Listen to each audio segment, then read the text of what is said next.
this is what I thought was suspicious, is there was his wallet and his phone.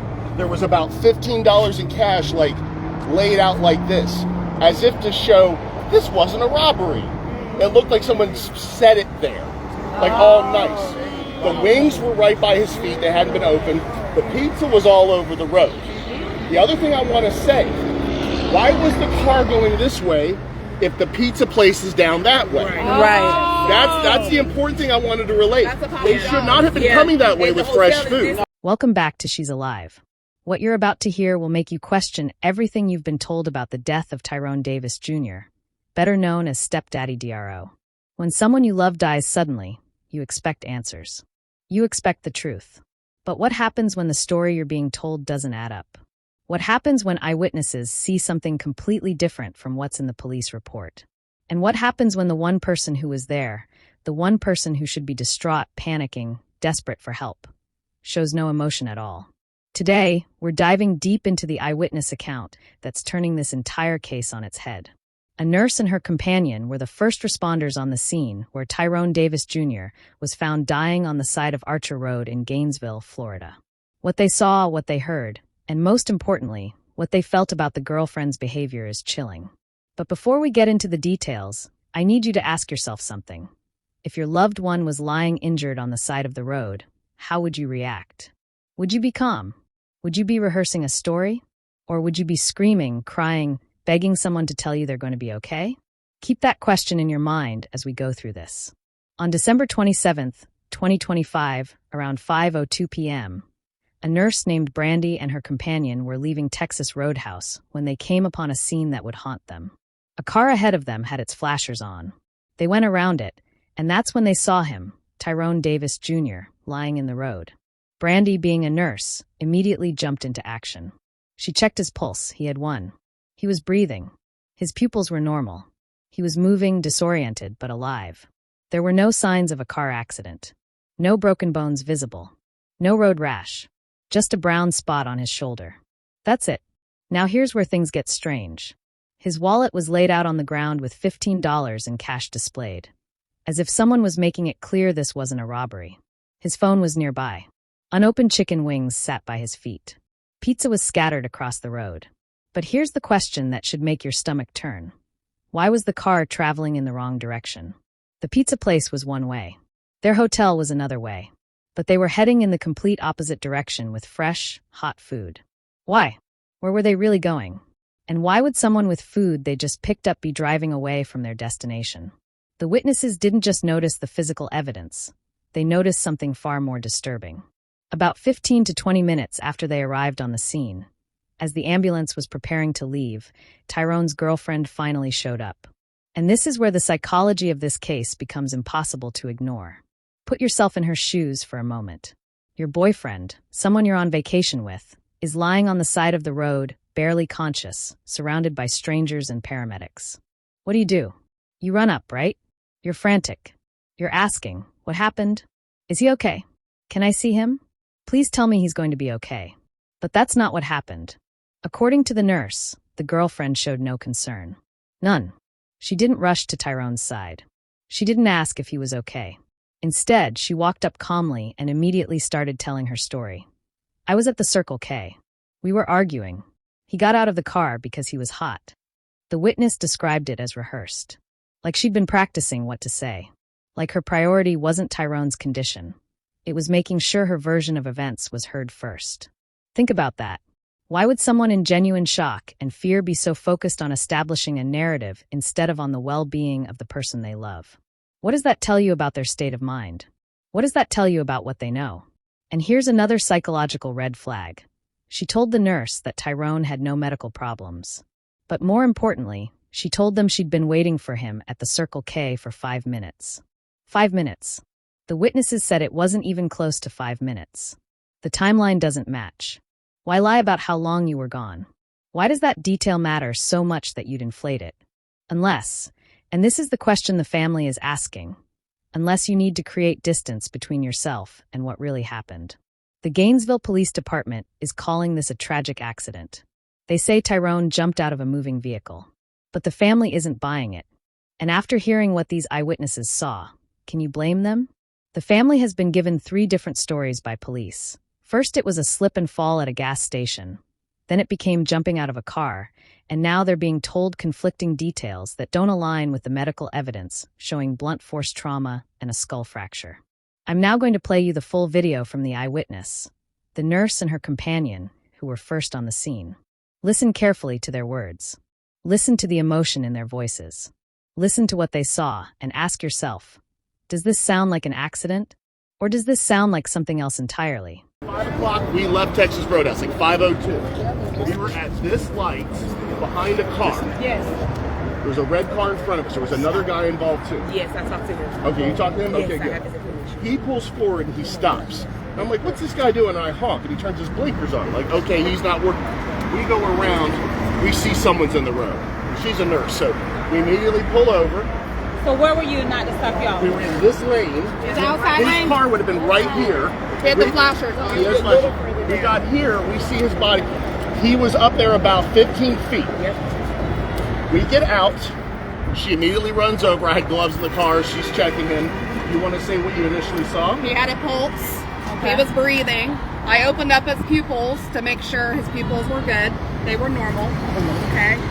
He was kind of moving around a little bit, like he was kind of disoriented. And I kept saying, "Hey, I'm a nurse. My name's Brandy. Can I help you?" No response. Kind of just kept moving around a little bit. While she was on the ground, I was surveying the area. One of the things I want to mention, I believe you said he always had 2 phones on him? Yeah, 3. He had 3. Oh, 3. Yes, 3. He had a this is what I thought was suspicious, is there was his wallet and his phone. There was about $15 in cash, like, laid out like this, as if to show this wasn't a robbery. It looked like someone set it there, like all nice. The wings were right by his feet. They hadn't been opened. The pizza was all over the road. The other thing I want to say, why was the car going this way if the pizza place is down that way? Right. That's the important thing I wanted to relate. That's a They possibility. should not have been Yeah. coming that way And the with fresh hotel is food. this way. And their hotel was over here. Yes. So they were coming back, which didn't make sense with that story. But we called Thank you. 911. By the way, I heard the report there was a homeless person who saw something. I was standing here, I didn't see anybody.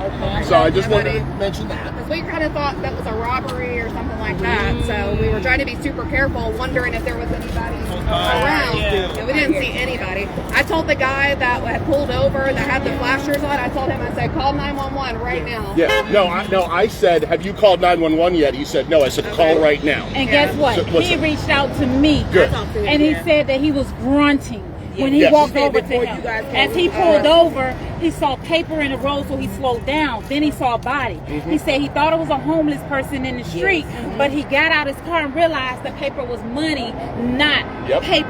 And that's when he said he picked the money up to put it back in his wallet. Okay, well, there you go. So at the end of the Maybe day, he he did said that. you pulled up, but he said when he walked over to him, he was just grunting and moving. Like kind of We got out. yeah. We got out right after he did. So Yeah, so it's very right little there. time. Yes, very little time. What I want you to When check you out. say 15 minutes, Hold on.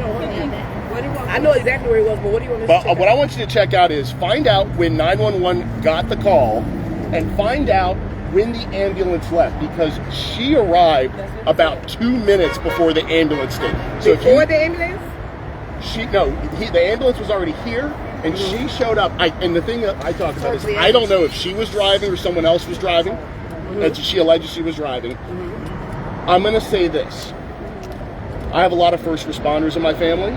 I've been in a lot of these situations. When someone has a loved one that's on the street like that, you come up and you're like, oh my God, what happened? Is he okay? I was up at the gas station. I was waiting for him. I sure hope he's okay. That's why I wanted to talk to you guys. She showed up to give her story to make sure it was set straight. It was not like, where is he? Is he okay? Let me in there with him. It was I'm glad nothing. you said that. I was nothing like that. No concern. There was no concern on her at all. And I told that to the police at the moment, and Yes, and here's the thing. January 6th, Gainesville, Gilchrist. No, Gainesville, I'm targeting just y'all. I talked to this guy. He reached out to me right after it happened. I had 400 and something messages in my inbox going live. Something say on January 6th, check your messages. And the guy said I was the first one on the scene, and they joined me. They say the nurse was not my wife or my girlfriend. They came in another car afterwards. I said, let me ask you a question. Did you talk to the police? He said, I gave them my number. I gave the detectives and the police on the scene, and they never called to this day. They told the Davis family, we've been reaching out to him, but we couldn't get an answer. They also said that we were at this light. We come through the car in front of us. Hold on. I am. Okay, go. He turned his blinkers on, so we went around him. We go around him, we see he didn't stop because his car was broken, but there was someone in the road. She's a nurse, that's her job. She says, we got to get out and help him. We get out. She goes up and helps him. I'm securing the scene, making sure it's safe. I didn't see anybody else around. We must have been there. I don't know the timeline. I gave Tasha some information that could help figure out the timeline. Because we called 911 less than a minute after the other gentleman called 911, just a minute. Yes, sir. And she assessed him. She stabilized him. She made sure his neck was okay. We got him out of the road and moved him to the side. Yes, sir. I did see on the ground, right by him was his wallet with money sticking out, a cell phone. He had his wings. The pizza was all over the place.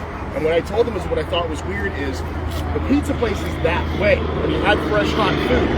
Why were they going this way again if the hotel was over there? That didn't make sense to me. There's a lot of things in this consistencies that don't make sense. Like I say, okay, go ahead. Okay, what's this? Oh. So as we're there, we might have been there 15, 20 minutes. I don't know the timeline. The way to find out the timeline is find out when they called 911 and find out when the ambulance left to go to the hospital and get that timestamp. Because she pulled up, and I don't know if she was driving or someone was driving her. We did not look for that. She pulled up. She as a who? Kiera. I don't know. Okay. Lulu showed up. She didn't come up to us. She went up to him. So we put him on the stretcher in the ambulance. And she had no concern in her voice. She had no... If she was on the side of the road and I drove up, I would be like, oh my God, what happened? Is he okay? She was not like that. She was there to get her story straight. That's all she did. She kept repeating. It's like she rehearsed in her mind. She's like, I'm going to get my story. Tasha, come out. Go live. Let this man. This is right here. This right here. Hold on, let us speak. Go ahead. Finish on what you were saying. And that's what I was saying. Is Repeat that last word. It was the fact that she showed up. And by the way, she got that boot on her foot. She was moving pretty quick. She was not hobbling at all. But she went up to the ambulance just to say, oh, I was up at the Circle K. He was upset and got out of the car, and I was waiting for him for 5 minutes. It was no 5 minutes. It was close. She said they had an argument, and he was hot, and so he got out of the car. And that would make no sense to get out of the car right here. I am worried that if he got out of the car and she spun off, she might have bumped into him. Hit the gas. That's what. Hold on. Let him do his job. Yeah, and hit the gas. But again, we don't know. We did not see any of that. Now you saw. I said go get something for his head. I got a clean roll of paper towels. We put it to give him like a pillow. Right, because I didn't want his head to be laying on the ground. So I lifted his Whenever head. we saw him, he could never speak. He was less conscious, but he went into a deeper state of unconsciousness. He looked like he was about to seizures. Yeah. So And I asked Lulu, does he have any medical problems? Does he have diabetes? Does he have seizures? I said, does he have any kind of medical problems that the ambulance needs to know about? And she said, no, not that I know of. And she was calm the entire time. Oh yeah. Did he have any bruises? Any bruises consistent with getting hit by a car? No. I saw his legs. I had to move his legs off the street. Now, I did not think he was homeless. He looked like he was in his PJs. He looks like he was comfortable. Yes, sir. He had on his sweats, and we moved him off the road. But there was no any sign, anything. No signs of getting hit by a car. The only thing on him was the spot, which was right like here, a round spot right here. That's all we saw. And I just love the And could that have been when y'all pulled him out the road? He got the scratches on We his didn't pull him, but me and the other guy, we lifted him up to get him off the road safely and gently. Because he was in the right lane. Yeah, he was in the lane. So we moved him So over prior to to the the right prior to the paramedics arriving on the scene, where was the Lulu girl? Well, we never saw her. She only pulled up the last 2 minutes before he left to go to the hospital. We stuck around until the ambulance went. She told us that she saw the light. We were here for a while. So if you could, we know it was 5:02 p.m. when we left the restaurant. So it was still daylight out, but the sun was setting quick. By the time we left, it was dark out. About how long was the ambulance here? Ambulance was maybe here less than 5. Well, maybe 7. They came over to help you, and then they put him on the stretcher and got him over there. So the ambulance was probably on scene about 7 minutes. Real quick, real fast. It was pretty quick. And they took him in under John Doe. But she said I don't know that because he had a wallet with him. Yes, they did. Now sometimes sometimes they do that to protect victims. They don't. Yeah, you can ask the nurse. So they told us that he was under John Doe, but my brother was there. And then they moved him to a trauma name because they didn't know. Which is normal for hospitals to do that if they think it's a suspicious something that's going on. Thank you. That is normal. After hearing that eyewitness account, the contradictions become impossible to ignore. The nurse and her companion weren't just casual observers. They were trained professionals who immediately recognized something was wrong. And what they're describing goes far beyond a simple accident. Let's talk about what the police are saying versus what the evidence shows. According to Gainesville police, Tyrone jumped out of a moving vehicle while in traffic. But if that's true, where are the injuries consistent with that kind of trauma? Where's the road rash? Where are the multiple impact points you'd expect from someone tumbling out of a moving car onto asphalt? The eyewitnesses saw his legs. They moved his body. They checked him thoroughly. The only visible mark was a brown spot on his shoulder. Does that sound like someone who jumped from a moving vehicle on a busy road? And here's where the psychological profile of this case becomes even more disturbing. The girlfriend had a boot on her foot, supposedly injured. Yet witnesses say she was moving pretty quick and not hobbling at all. Why exaggerate an injury? What purpose does that serve unless you're trying to appear more vulnerable, more sympathetic, less capable of doing harm? Think about the staging of the scene. Money laid out neatly. Phone placed just so. Personal belongings arranged as if to say, look, nothing was stolen. But who stages a scene like that? Someone who's genuinely in shock and panic?